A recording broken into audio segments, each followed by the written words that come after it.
How's it going, everyone? I am very happy to announce that I have a whole truckload of junky railroad ties. Why is that a good thing to announce? Well, this is going to be a whole lot of fuel for the forge, going to be a whole lot of campfires, and also going to be used on the range here quite a bit. We're going to go over and do a range update. We're going to do a chick update. We're going to be moving them outside in this video. Whole lot of stuff happening in this video. I'm hoping I get it uploaded on Friday because it's Thursday today, but we shall see. It's going to be an exciting day, so let's go. And you can see that not all of these are bad. I mean, they're all bad by normal standards, but like this one right here is fairly usable for what I'm going to be doing on the range, which again we'll discuss here in a second. But the majority of these are going to be burnt, and it's great that I can actually get some use out of them instead of, you know, them going to waste in a burn pile or something like that. So very happy to get these, and they will go to use. I don't know, what do you guys think? You think I got enough scrap wood for the forge? I don't know, gonna cut it close. Well, now that we got all of that offloaded and we picked out the decent railroad ties, we are going to take a quick lunch break, work on the chicken coop, put the chicks outside in said coop, and then go and work on the range. Still got a lot to do. It's about noon, so I think we got enough sunlight. We shall see. In my non-expert opinion, hole-in-the-wall local burger joints always have the best burgers. Look at this. Doesn't that look good? And don't get me wrong, places like In-N-Out and Five Guys, they do have their place, but a local spot, a local hole-in-the-wall burger spot, always better.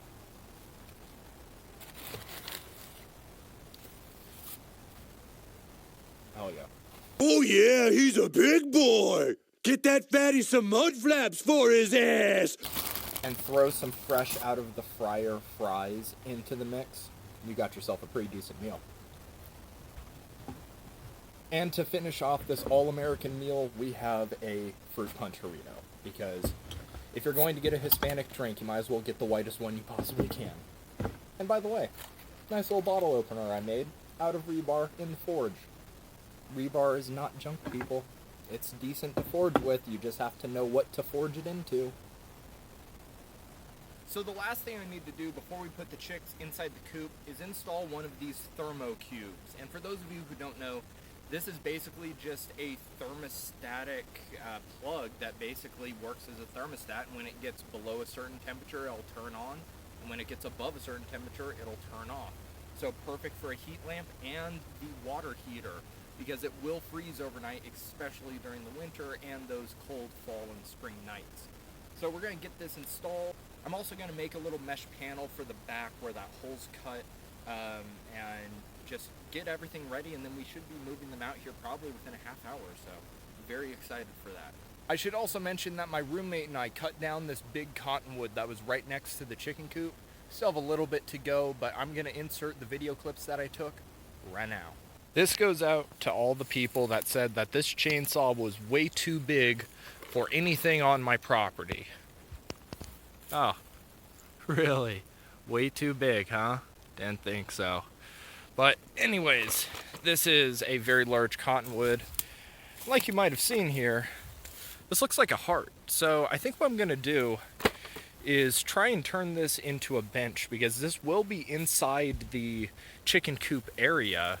So if I could turn this into like two separate benches or two separate seats, that'd be really cool. And then I also think I'm gonna probably get some nice lumber out of this chunk of wood right here.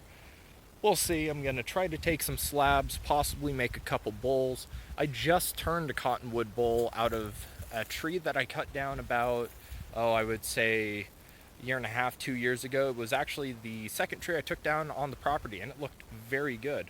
I will show off that bowl now.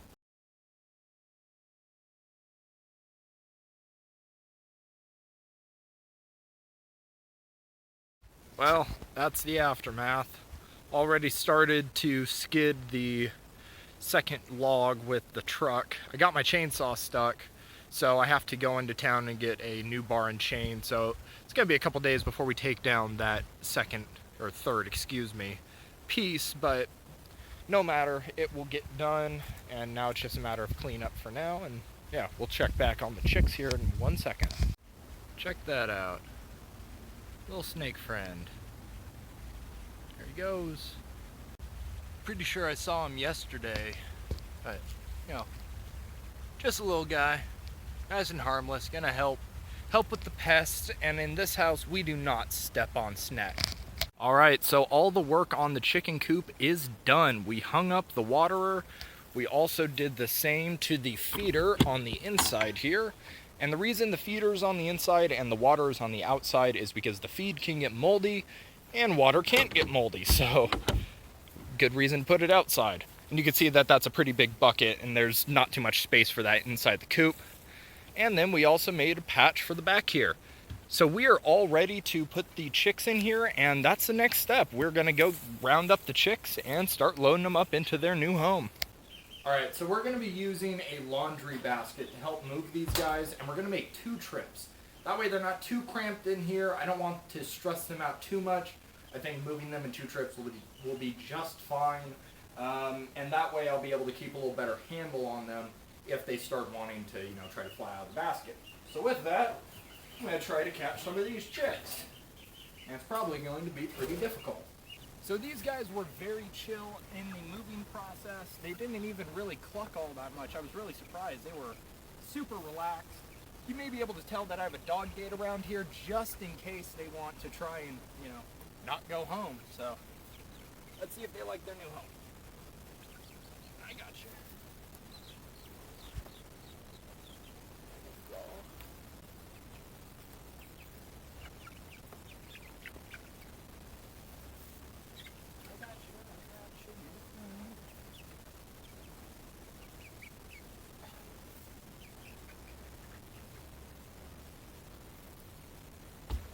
Alright, so now to get the last 3, and then after that I'm going to open it up and let them go into the run until the sun goes down. Still got a few more hours, so figure why not let them run around and explore their new house. But yeah, it seems like they're doing really well. I just need to fill up their feeder, and I'm also going to take their old water dish and put it inside just for like the first week. That way they're going to, you know, kind of get acclimated to the coop, hopefully, but we'll see. They should be alright.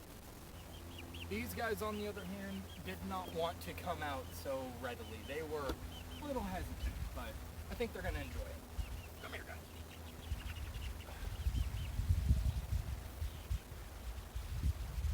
Oh.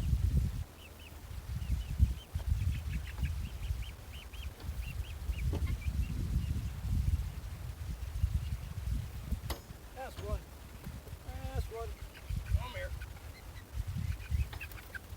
Dude, come on. Work with me. Come on. Come on.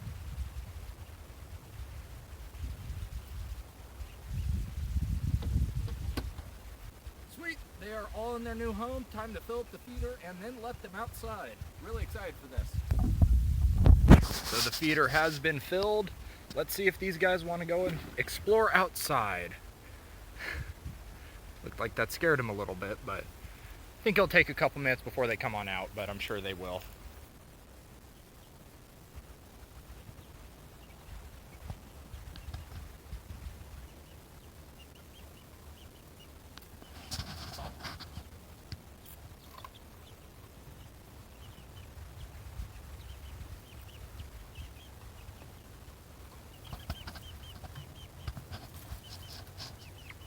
Looks like they are finally comfortable going outside, or at least a couple of them are.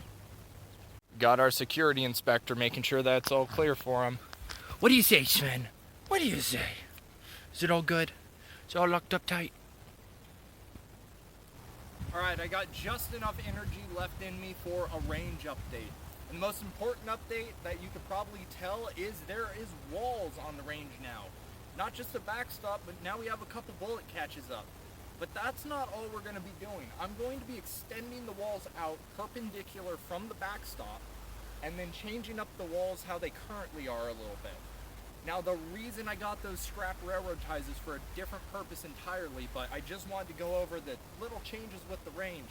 It's pretty messy, but beyond that, you know, put in the bullet catches, the walls, and added a whole bunch more dirt behind it.